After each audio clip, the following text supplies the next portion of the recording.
Okay, wait, no. Oof. Oh my god. We're fine. We didn't cancel anything so far. Okay, we're fine. What the actual fuck is going on? What the fuck? I forgot to add. Oh my god. Shit, I forgot to add the link. This content. Give me a second because I need to at least work here. Uh, give me a second. Give me just a second. Just 90 seconds. Yeah. I think that it is. What? Okay. I am. Are we live? Yeah. We have already spent a whole minute live. This is truly a moment of streaming. A moment that is going to exist in the analogs, in the archives of streaming. Because from this one I can't even try to escape. So yeah, basically today we have to keep reading a little bit of Mahabharata. What the fuck I am trying to uh, what the fuck is wait. There it is. Wait. What? Okay. Operating right now is kind of hard, you know. Give me just a second. We have everything in place. Yeah, I think so. I think so. Anyways, also welcome, Rosman. Let me see. This is the thing that I want to move on. There it is.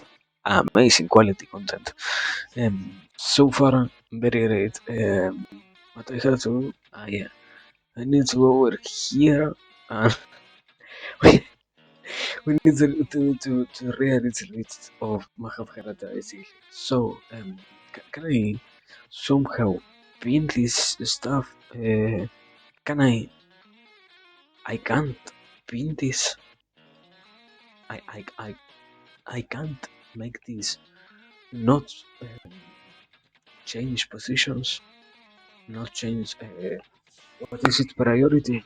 I can't. This is so sad. Anyways, we have to read Mahabharata. I don't even remember shit as to where is it that we were last time. It has been like a week or so since the last occasion that we read this book. So yeah, do not expect me to be able to try and know what the fuck is going on. We are basically all I know is Canto 195 by Vajika Parva by Sampayana said. Drishtadyumna, best among princes of the House of the Moon, says to his father, the youth with long reddish eyes, who wore the skin and is as handsome as a deva, who strung the best of bows and shot the target, was quickly throttled by festive Brahmanas who all paid him homage for what he had done. He looked like Indra of the Vraha standing among the Devas and the Varishis. As for Krishna, she held onto the youth's deerskin and followed him as joyfully as a she elephant does to the lord of a herd. When the incensed Kshatriyas advanced on them, another hero rose to stand beside the archer. He tore up a big tree and rushed at the kings and princes, smashing them down all around him, even as Yama does all the living. Rajan, the Kshatriyas stopped their assault and stood still, while the two Shuras, who were like the sun and the moon, took Krishna with them and left the arena. I followed them discreetly to the house of a potter in the suburbs of our city. Inside the potter's house, there sat a woman who is like a flame. I am sure that she is their mother, and around her there sat three other splendid heroes, each one like an Agni. The two splendid Shuras touched the woman's feet and bid Krishna do the same. They left Panchali with the lady and went out to beg for alms. Returning, they gave what they had received to Draupadi. who offered one portion of it to the gods, gave away another as data to the Brahmanas, gave part of what remained to the noble woman, and divided the rest among the 5 young men. Finally, she kept a little for herself and ate when the others had all eaten. Oh, father, when they had eaten, they lay down to sleep, and Krishna lay contently at their feet, even like a foot pillow. They lay upon a bed of kusa grass on which they spread their deerskins. Before falling asleep, the five spoke amongst themselves in voices deep as thunderheads rumbling.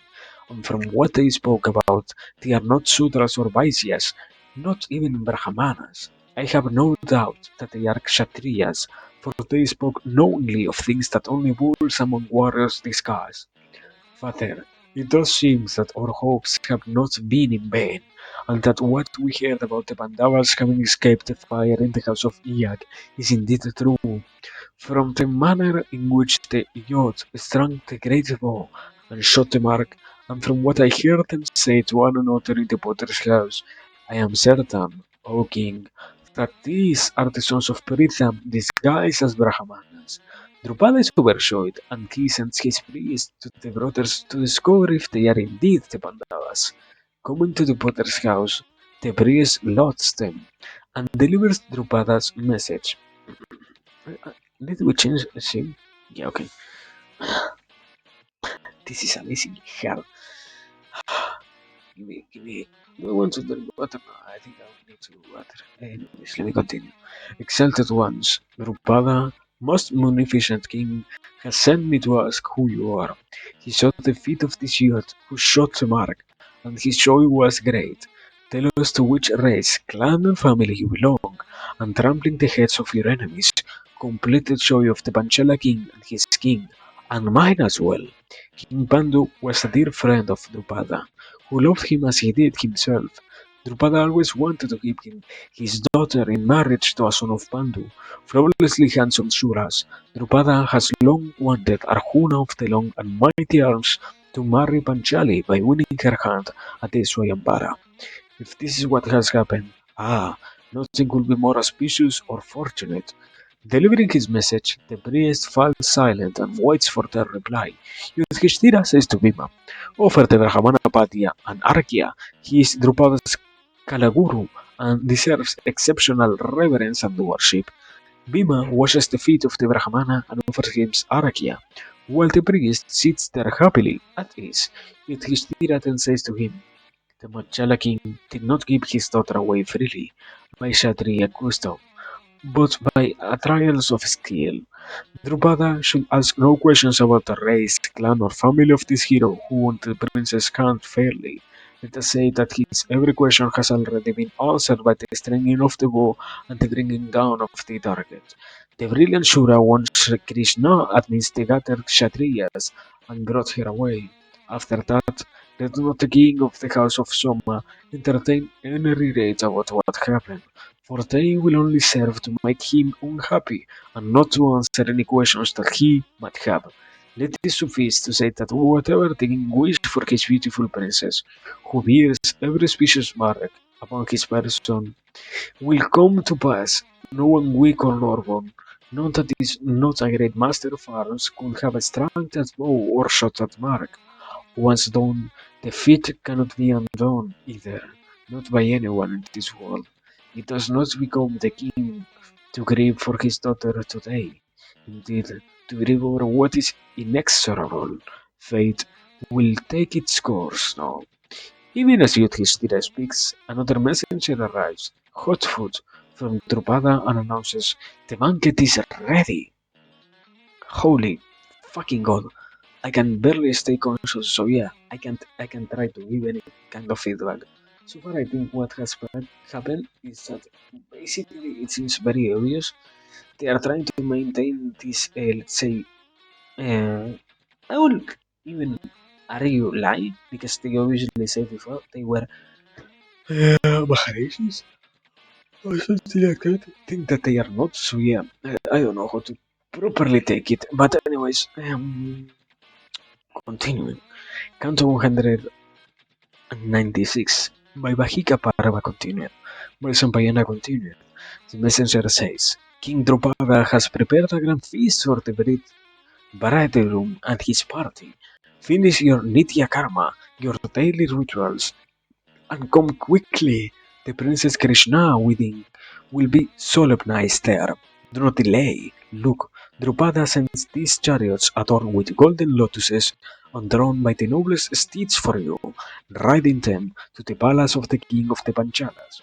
Soon, those Kuru bulls sent Drupada's Brahmana back. They help Kunti and Drupadi into one of the gleaming chariots and, climbing into the others themselves, drive to the palace. Meanwhile, O Mahabharata, his priest brings back Yudhishthira's message to Drupada, and that king prepares a subtle test of sorts to find out to which Varna the five young men belong. He has fruit and sanctified garlands set out. He fetches shining coats of armor and war shields, the keenest swords, fine horses and chariots, the best bows and arrows, and rare lances, battle axes and spears worked with gold. He has carpets on view, fine bedsteads, and other expensive furnishing and artifacts, and he also puts on show cattle, seats for sowing, and some farming implements. Arriving at Drupada's palace, Kunti and her sons enter the king's inner chambers. Joyfully the women of the palace welcome her with honor and worship. Rajan, Drupada, his ministers, his sons, his friends, and attendants all look at the Narapungabas, the sons of Pandu, each one with the gait of a lion, wearing deer skin, their eyes like those of great bulls, their shoulders wide, their arms long and powerful, hanging at their side like great and sinewy snakes. And the Panchalas are delighted. They see how those Shuras sit without hesitation, and indeed with comfortable familiarity, upon the fine chairs to which they are shown, with silken footstools in order of their ages, and at the king high table. When they sit, liveried servants, male and female, bring fare of kings to them, wine in crystal decanters and rare delicacies steaming on silver and golden platters. They eat and drink with relish and discerning appreciation, the wine and every kind of meat as well, again with easy familiarity.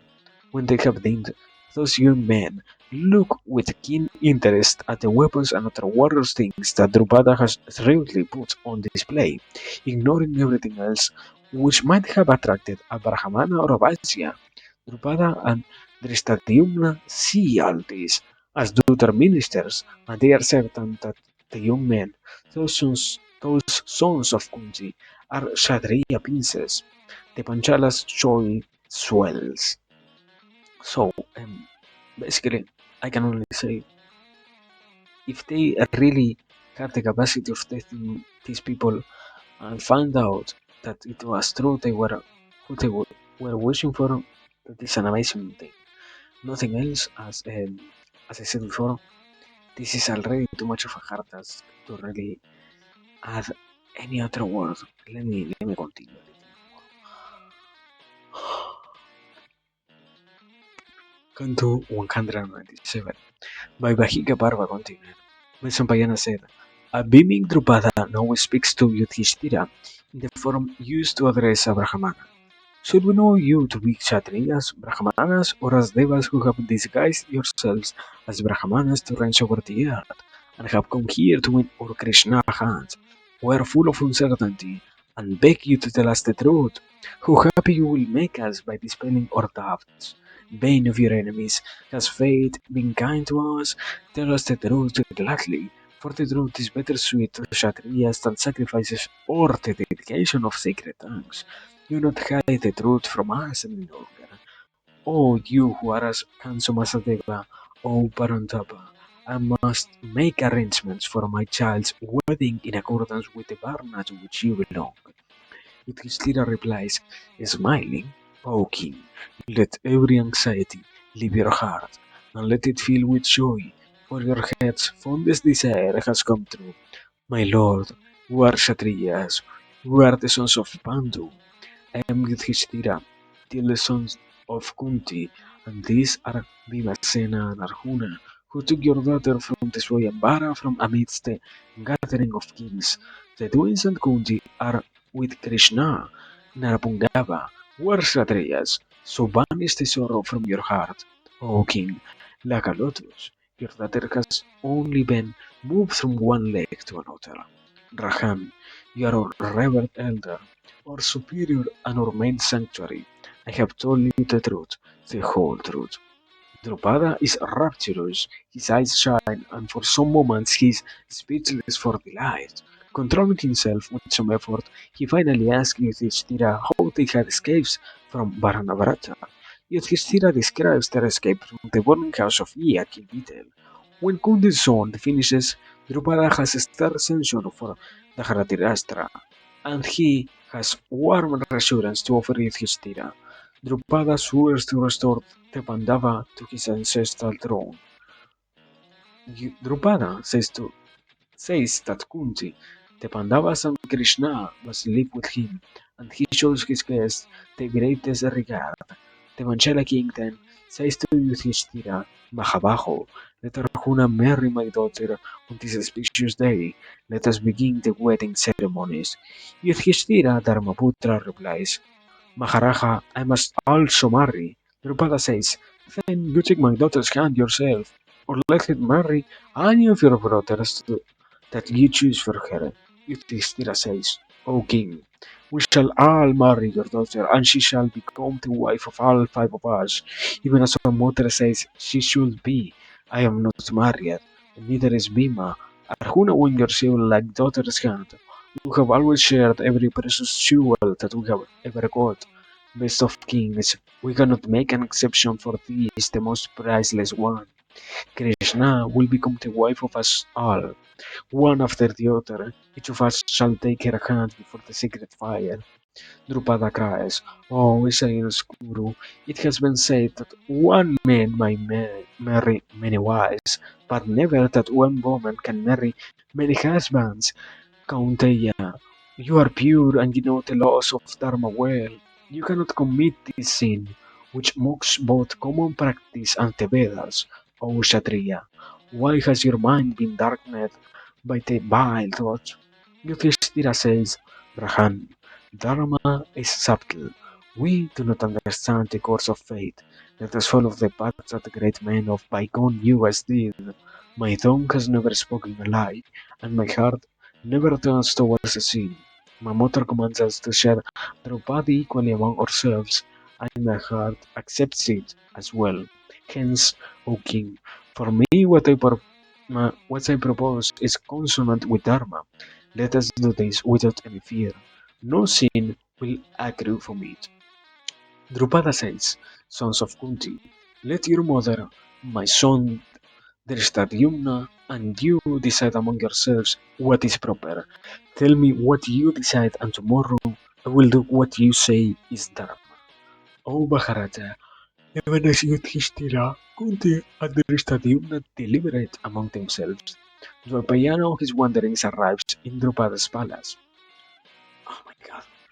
Yeah, basically, what I can add is, it seems to be really amazing that they can somehow convince a king that they completely against any other logic reason decision is still the correct one. So yeah, let me let me try to continue reading. I feel like I am going to somehow pass away at some point, but I am going to ignore that feeling, as I think we can go at the very least for one or two more cantos. I don't know how much more in reality, but yeah, I think what yeah, I think I will drink some water before doing anything else. So yeah, let me try to do that before anything else. As I said before, my fucking god, man, this is this has been an incredible celebration so far. That is all I can add.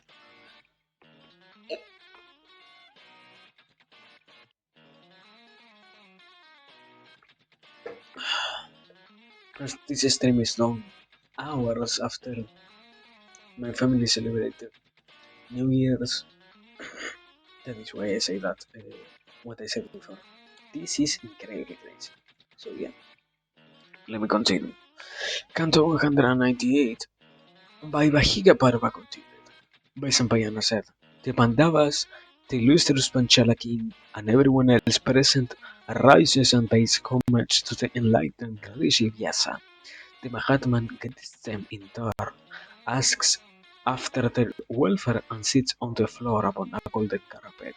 He, of measureless tejas, asks the others to sit as well, and those best of men do so upon their costly chairs, what the fuck.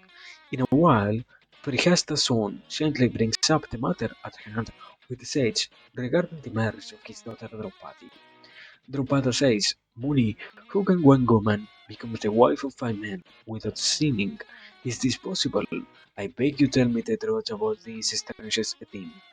Vyasa replies, Rahan, this ancient practice was discontinued since it is against both Vedic injunction and common custom, but I would like to hear what each of you thinks about it. Drupada speaks first. To my mind, it is a sin because it is against both the Veda and custom. Dibikotama.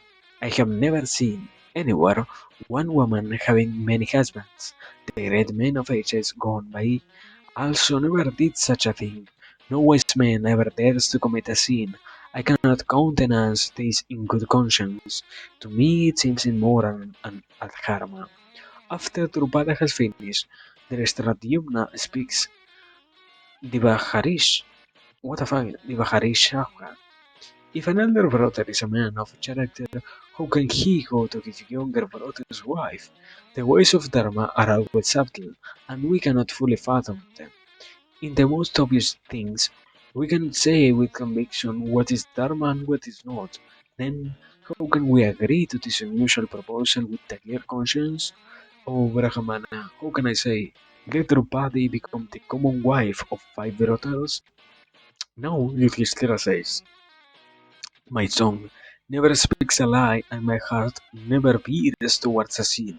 My heart approves of this, and it cannot be sinful. Also, I have heard in the Purana of Hatila, a woman of great virtue, of the race of Gautama, who married seven rishis, another sage's daughter, born of a three, married 10 brothers, all named Prachetas, and all of them Mahatmas and illumined by great tapasya. Best of those that know Dharma. To obey one's elders and betters is always Dharma. Among all elders and betters, there is none to equals one's mother. Our mother has told us to share Draupadi, whom we brought to her as alms, equally among ourselves. Most of all, Divihodama, I consider the five of us marrying the princess to be the highest Dharma. Conti says, I agree with my virtues Yudhishthira, O Brahmana. I am terrified if what I say to my sons should prove a lie. Must I not be safe from the sin of falsehood? When they all have finished, Vyasa says, Truly, Sushila, how will you be saved from the sin of untruth? For truth is Sanatana Dharma. O Panchala paid. Drupada, I will not speak of this ancient practice before all of you, but to you in private. I will tell you when this form of marriage was established and why it is ancient and eternal. But this much I will say here. Yudhishthira speaks the truth and what he says is Dharma. The restless master Krishna Dvaipayana, the illustrious Vyasa, rises, takes Drupada's hand and leads him into a private chamber. Kunti, her sons, and Drestadyumna wait for them to return. Alone together in the other room, Vyasa begins his profound discourse to the great king on the subject of sacred polyandry and why it is not sinful. Oh my fucking god, we're going to finally see polyandry. This is quality content. Let's fucking go! Let me see. Eh, Canto 199. Vaivahika Parva continued. Vaisampayana continued. Vyasa says to Drupada, let's hear this. In the elder days, the Devas once performed a Mahayana in the Namisapana. During that sacrifice, Vivaswat's son Yama, Death, was appointed to perform the animal sacrifices that were made as offerings. Long that yagna last, and while it continued, Yama slew the sanctified beast, but during all the time he did not take the life of a single human. Death, O king, left humankind alone, and their numbers swelled greatly on earth. Their population was enormous. Soma, Indra, Varuna, Kubera, the Satyas, the Rudras, the Vasus, the Aswin twins, and the other celestial ones went in alarm to Brahma, Prajapati, creator of the universe. They said to the Lord of creation, the race of Manavas has increased frighteningly on earth, and we have come to you for protection. The Pitamaha said, you have nothing to fear from the humans. You are all immortal, while they are not. The Devas said, the mortals have become immortal. There is no difference anymore between us and them. We are unhappy. We don't like them to be equal to us. Make some distinctions between the races of Swaraya and Bhumi. Brahma said, Vivaswatson is absorbed in the Mahayagna, and that is why mortal men have stopped dying. But when Yama's part is the great sacrifice is over, men will die again.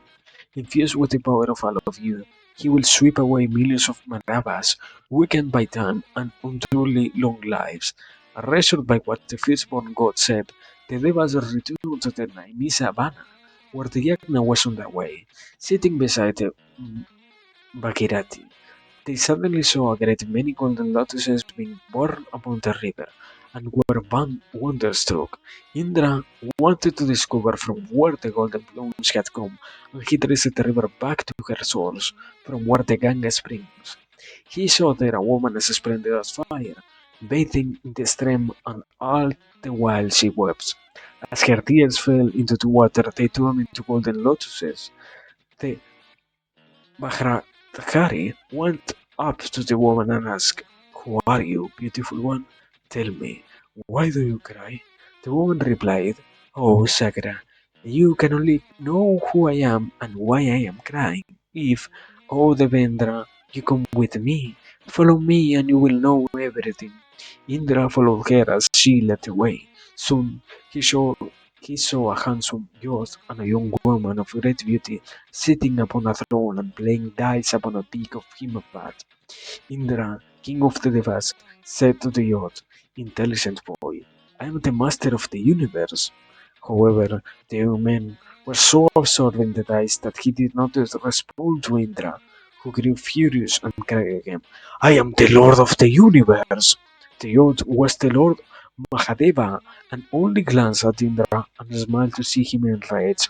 That momentary look froze Indra where he stood, and he could not move but stood there like some mistake. When the dice game was over, Isanasiva said to the weeping woman, bring Sakra here. I will make sure that pride never enters his heart again. As soon as the woman touched Indra, he fell upon the ground. The glorious Lord Isana said to him, never be arrogant again. Sakra, you have great strength and vigor. Roll this stone away from the cavern that it covers. Enter the cave and you will see some waters there, all of them as brilliant as the sun, all of them your equals. Indra rolled away the rock and saw a great cave upon the breast of that king of mountains. Within the cave were four others exactly like him. Seized by anxiety, Indra cried, shall I also become like this? Then the Lord Girisha glared at Indra and said in anger, you of 100 yagnas, down into the cave with you! You have insulted me from your pride.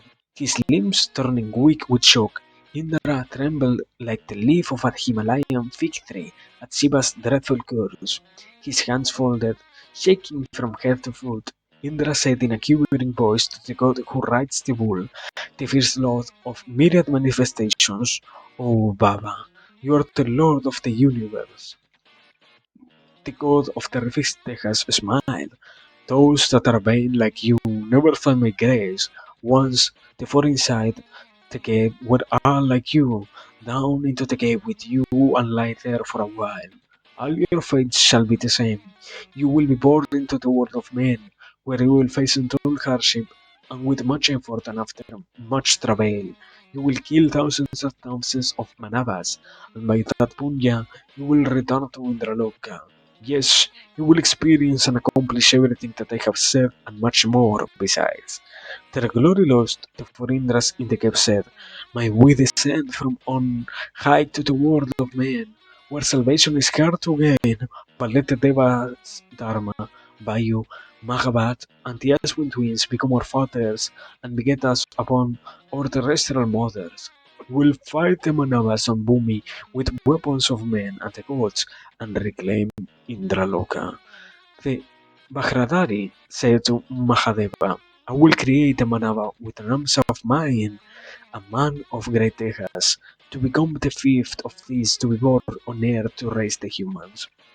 The first four Indras were Vishwabuk, what the fuck?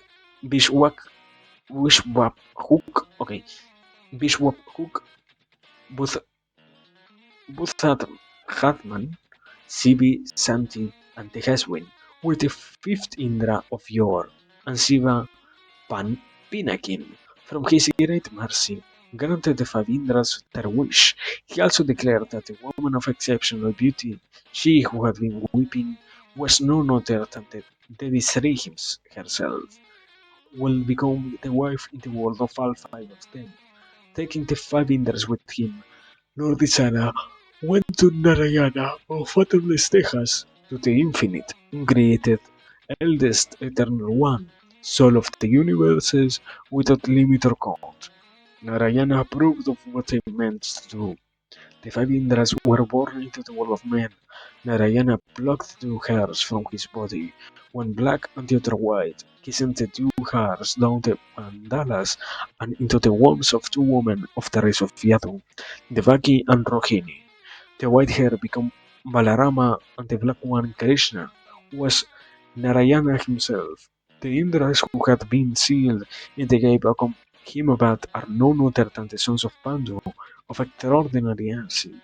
Amongst them Arjuna, who is Savyasachin, the perfect ambidextrous, is the Amsavarata of Sakra. Rahan. These Pandavas are indeed those same Indras of old, and your daughter of much less beauty, Draupadi, born to become their wife, is the Devi Sri herself. Otherwise, how could she have been born as she was, so exceptionally, rising out of every earth at your yagna, lustrous as the sun or the moon, and the fragrance of her spreading for a yogana on every side? Vyasamuni pauses, then suddenly says, Rahan. I now give you occult vision. See for yourself who these sons of Pandu actually are. See them in their sacred and unearthly forms of old. Vyasa, of great spiritual power, gives mystic vision to the king, and Drupada sees all five Pandavas in their pristine forms. He sees them with divine bodies of light, wearing golden crowns and unworldly garlands. Each one is an Indra, irradiant as Agni or Surya, shimmering with ornaments of heaven, ever beautiful and handsome past describing, their chests wide and great, and all of them some 20 feet tall at least. Incomparable celestial raiment they wear, the most wonderfully fragrant garlands. Drupada sees them as three-eyed Shivas or Vasus, Rudras or dazzling Adityas. The Panchala king sees Arjuna as Indra himself, in Amsa and is enthralled, as well as wonderstruck and bemused by the deep and subtle misery of what he sees, the manifestation of the power of heaven.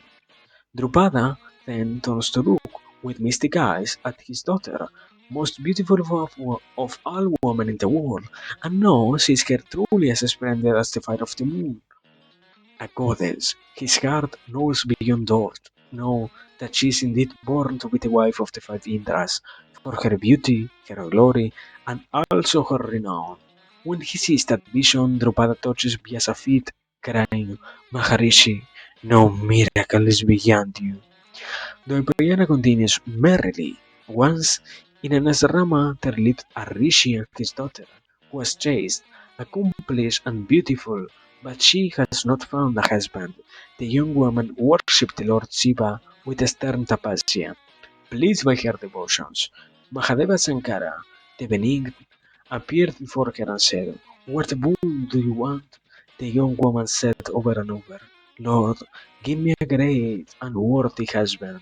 The best of gods replied, Sushila, you will have 5 excellent husbands. She said, Sankara, I want just one husband. Lord, who owns every virtue? The god of gods said, Kanye, you said 5 times to me, Lord, give me a husband. You shall have 5 wonderful husbands, not in this life, but in another one, in the future. Drupada, this daughter of yours, of an early beauty, what the fuck, is that young woman. And the flawless Krishna, born into the race of Prihasta, is destined to become the wife of 5 husbands. It is the Devi Sri herself who performed intense penance for the sake of the Pandavas, who has been born as your daughter from the fire of your Mahayagna. Because of her own karma, the peerless Devi, whom all the gods and other celestial selves will marry 5 husbands. Indeed, Brahma created Draupadi just for this. Now I have told you all there is to know, Raja Drupada, and now you must do as you want. How long was this fucking story? This is incredibly long. It lasted like, I don't know, 30 seconds or something like that. My god. So yeah. We have basically reached the count of 200. Let me drink some water and we'll see if I can finish this before trying to leave. Because I can finally feel my body somehow dying. I don't know completely how, but yeah, I can feel my energy sleeping from myself. So yeah. Let me finish this canto to Hannah, and after that, we will end this here. But now, let me drink also water.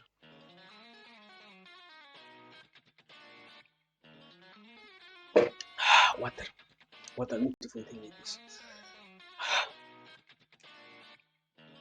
Now, for real. Canto 200. My Vahiga Parva continued. My Sampayana said, Drupada says, Mahamuni, I knew nothing about this when I objected to my daughter marrying all 5 Pandavas. Now that I know, how can I go against the will of the gods? I will do as you say, for the knot of destiny cannot be undone.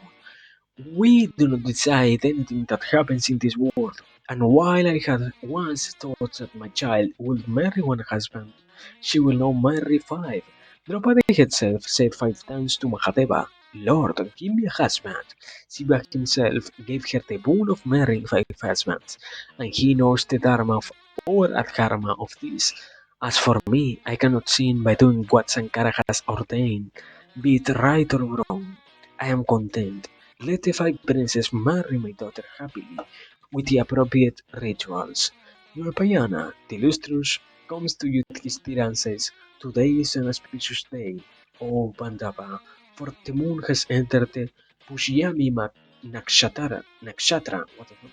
Marry the Princess Krishna this very day, you first and then your brothers as well.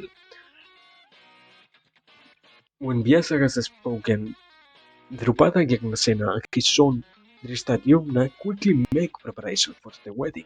The king brings out numberless priceless wedding gifts. He then fetches his daughter Krishna, who has bathed and puts on royal finery and ornaments past value, to the Kalyana Mandapa. All the king's well-wishers, friends, kinsmen and relations, his ministers and countless brahmanas, and the common people of his city, besides, come to the prince's unusual wedding. They are seated according to their respective stations. Graced by that assembly of great men, it is a sprawling courtyard strewn with lotuses and lilies, striking lines of warriors standing mighty around and within, diamonds and every other precious stone sparkling upon its wall. King Drupada's palace looks like the sky with the stars shimmering in it. Having bathed, putting on earrings, the costly silken robes, smearing their magnificent physiques with sandalwood paste, the Kuru princes performed their religious rituals. Then, with their priest Dombia, bright as Agni, they entered the wedding hall, one after the other, in order of age, their hearts alight. like great bulls going into a copen. Domya, north of the Veda, lights the sacred fire and, chanting the appropriate mantras, pours ghee as libation into the flames. First, he called Yudhishthira and marries him to Draupadi. Taking each other's hands, the bride and groom walk around the fire. When that ceremony is complete, Domya takes his leave of Yudhishthira, Shewal among Kshatriyas, and leaves the palace. After this, those Kuru Maharatas, richly clad and adorned, married the Panchala princess, first among all women, one after the other, over the next 4 days, with Domya as their priest for each wedding. Rahan, the Varishi Dvaipayana, told me a most wonderful thing which happens to Draupadi during those 5 nights, each spent with a different husband. That she of the lender's waist is a virgin afresh on every one.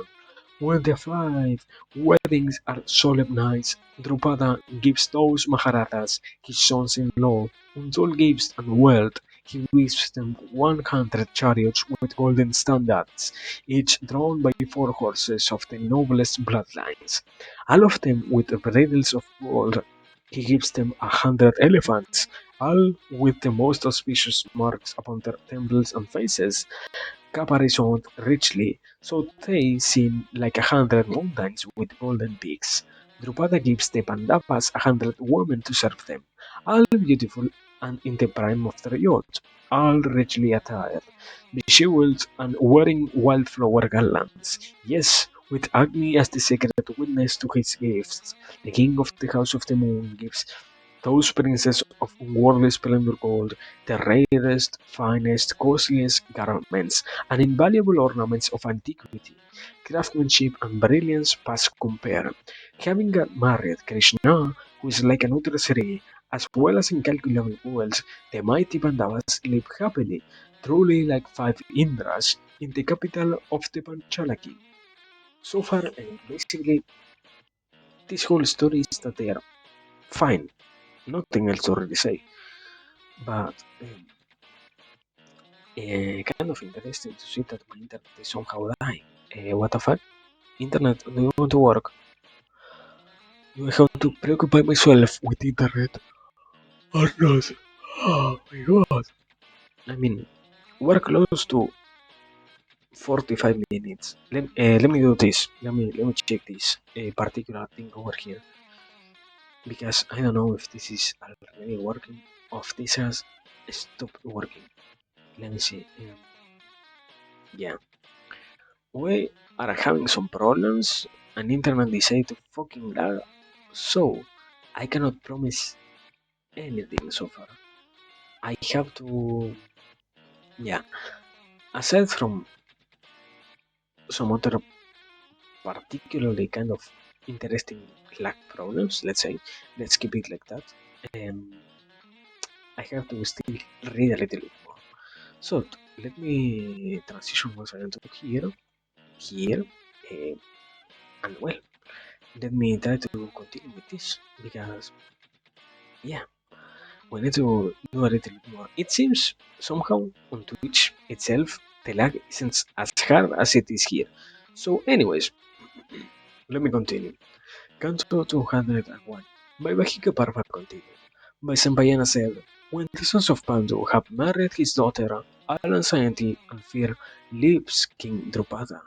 Why he does not fear the Devas anymore. After the weddings, the noble woman of Drupada's Antapura comes to Kunti and introducing themselves, telling her their names one by one.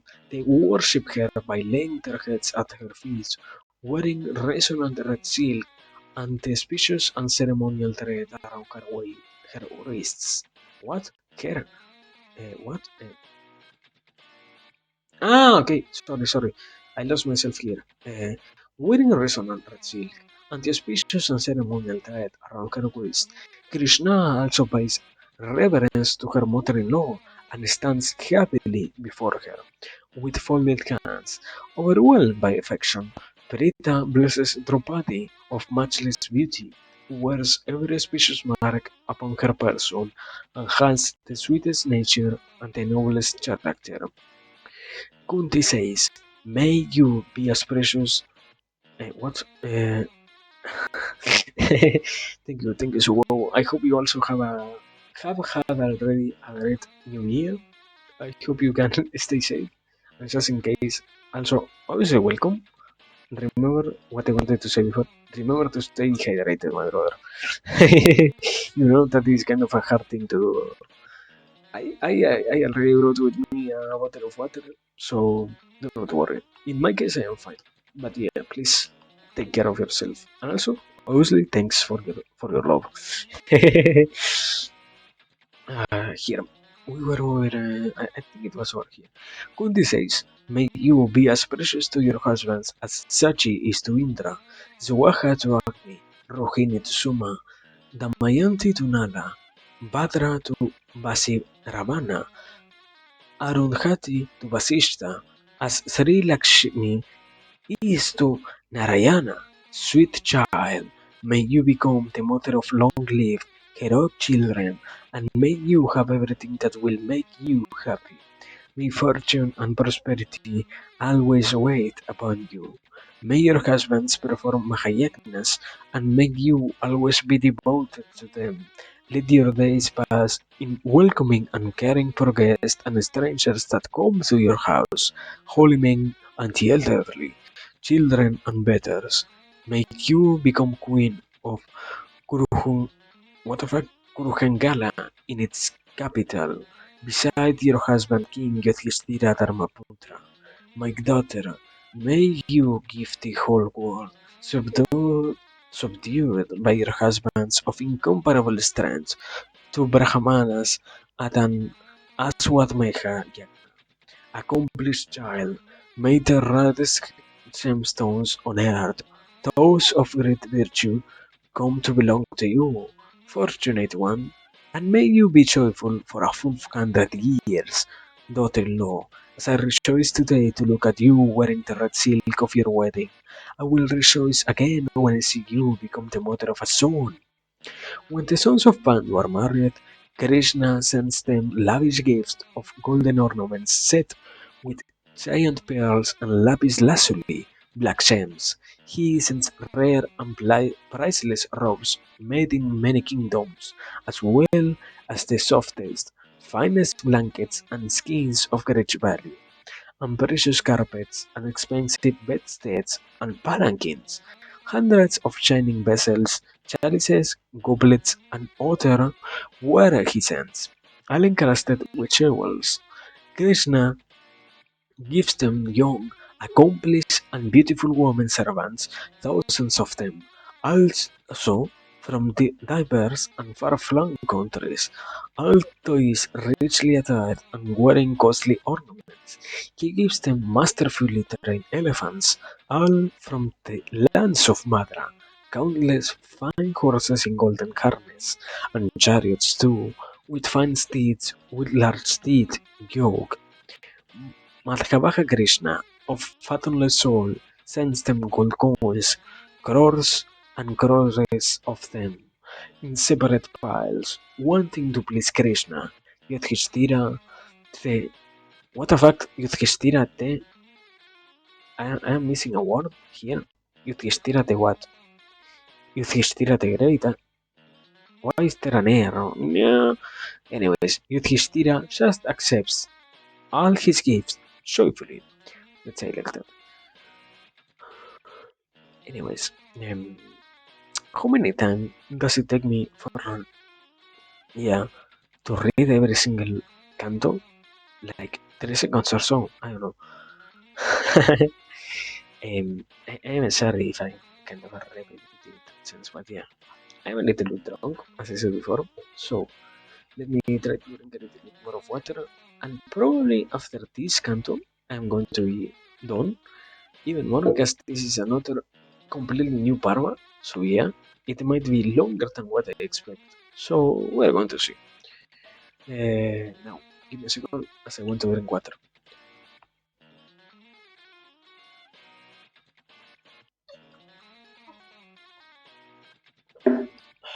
Take this. Now for real. Canto 202. Viduragar Gamana Parava. By Sampayana said, no trespass in Drupada city brings new to all the Kshatriya kings and princes who had come to her Swayambara of how Draupadi has married five Pandavas.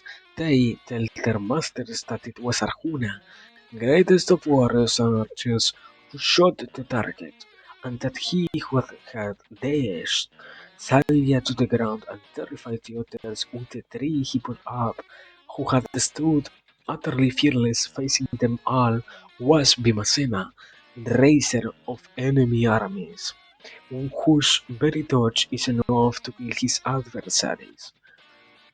The kings are amazed at how the Pandavas had managed to remain so long disguised as docile Brahmanas, and wonder how they are still alive, for they have all heard how Kunti and her sons had been burned to death in the hands of Iag.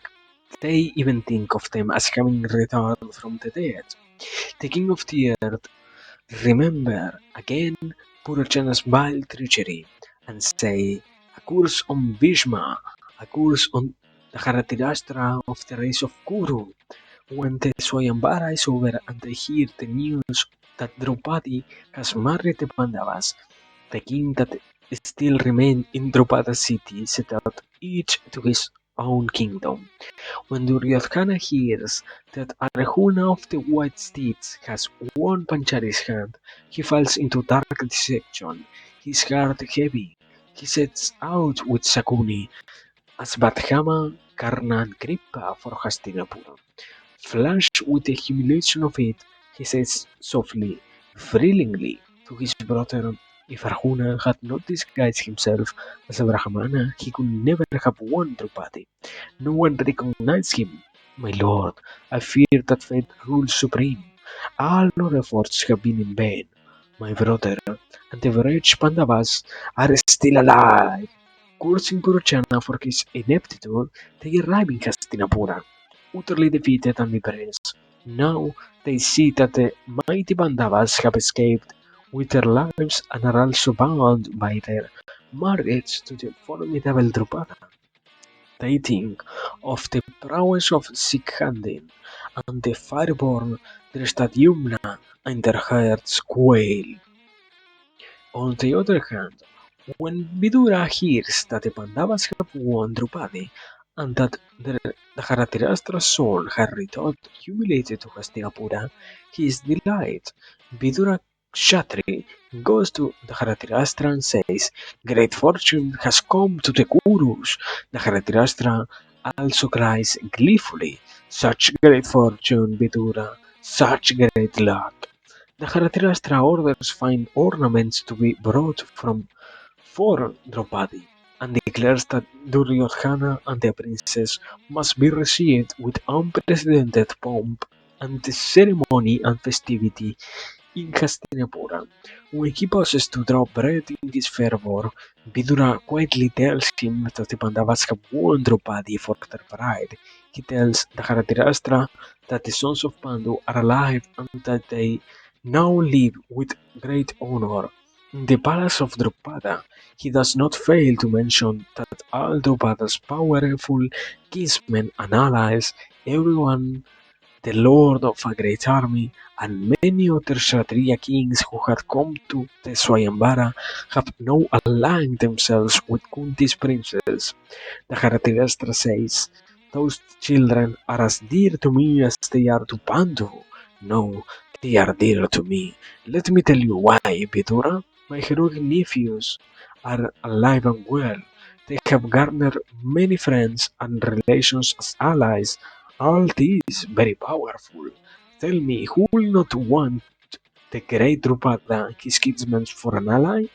Vidura says, my lord, may your wisdom not change for 100 years, and returns to his own palace.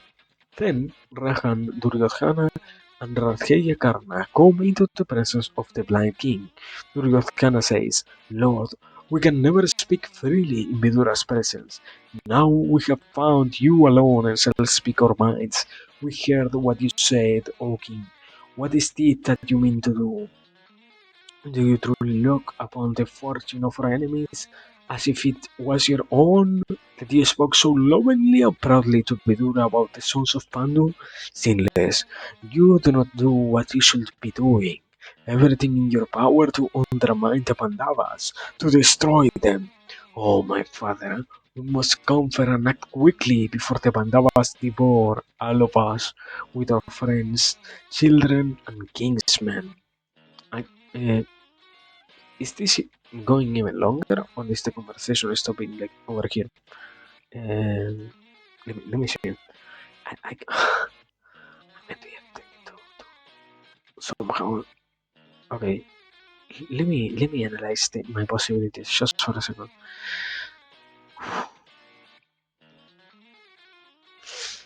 Can I? We're going to do this because everything else right now is spinning faster than what I could have ever expected before. So yeah, I, I try to really mean it. I might have a little bit of a hard time, because yeah, thanks for the opportunity that was given to me once again of being here, but I'm already too drunk. I am once again kind of feeling like dying.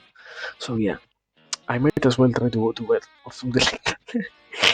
I will probably right now even try and go to properly sleep, as it might be kind of worrisome even for myself to stay awake for even more time. But yeah, we are a little bit of reading. That was what matters right now. So let me see. Can I try to change someone? Can I try to finish this particular stream being happy with what happened today? And I don't know. I what I wanted to say also is probably this whole time we're going to this whole time what from now on we're going to once again be able to go back to more fluently scheduled everything, let's say. Because yeah, it seems at least to me that we're going to have the possibility of doing it. I don't know how far that is going to go, but at least for now, we are trying to create something. I don't know. Yeah. Anyways, let me try to write someone because I want to do it. And well, as always, people, thanks for everything. Thanks for yeah. As I tend to say, sorry if it is too repetitive, but I think it is the necessary thing for me to do. Thanks for the opportunity of me being here. Thanks for the chance. Thanks for the attention. Thanks for lurking. Thanks for watching the world. Thanks for saying anything in the chat. Thanks for every single thing. Thanks for this beautiful gift. And now let me see. Raid Shannon. Yeah, there it is. No, no, this is so sad. No, Tiresias, where? This is so sad. Tiresias, where in the stream? This is so sad. No, this is so sad. No, also Kion, like, no, I cannot believe these people. I am so sorry. No, we're ending stream. No, yeah. Sorry, sorry for not going even longer. Sorry for this. Thanks for being here at the very least. Oh my god. But anyways, we are we're leaving and we're going to to watch Sinforma, who is playing Risk of Rain 2. I don't know. People, sorry. I am too drunk and I wish I could stay longer. But I fear that if I do, I might end up puking all over the place. So yeah, thanks for the opportunity. But we need to finish this. We need to give this a closure so far. Uh, thanks for everything. But yeah, please. Obviously, also remember to stay safe, everyone. Remember to drink water. Remember to stay fucking hydrated because sometimes we drink so fucking much. And well, now we're leaving to raid Sinforma. Whenever the next opportunity arises, we're going to wait once again to this particular place. But until then, please rest, take care, and stay safe. Raid.